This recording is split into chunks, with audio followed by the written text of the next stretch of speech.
रात दे तारे दसदे ने अज अरश सजाया जाना है। इस रात दे तारे दसदे ने अज अरश सजाया जाना है। गारां विच रोवन वाले नो मेहमान बनाया जाना है।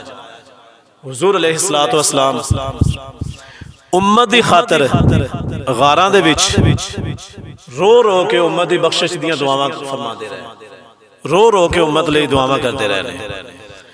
तो शायर ने बहुत ही जबरदस्त एक नक्शा खींचा कि इस रात दे तारे दसदे ने अज अरश सजाया जाना है।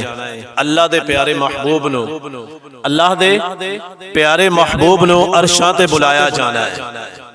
सफा बन के खिलौना नबियां ने, सफा बन के खिलौना नबियां ने, राह मल के बहना वलियां ने। सफा बन के खिलौना नबियां ने, राह मल के बहना वलियां ने। महबूब दा सारे अरशियां नो अज दीदार कराया जाना है। महबूब दा सारे अरशियां नो अज दीदार कराया जाना है। चन मुड़ मुड़ के तकदा है, चन मुड़ मुड़ के तकदा है, अरश भी तांगा रखदा है। चन मुड़ मुड़ के तकदा है, अरश भी तांगा रखदा है। रल बहना है दो जातां ने अज नूर वसाया जाना है। रल बहना है दो जातां ने, सिवाय अल्लाह और उसदे हबीब तो कोई तीसरी उत्ते जात नहीं सी। जिब्रील अमीन भी जवाब दे कि या रसूलल्लाह इस तो अगे मेरे पर जल जांदे ने, मैं अगे नहीं जा सकता। रल बहना है दो जातां ने अज नूर वसाया जाना है।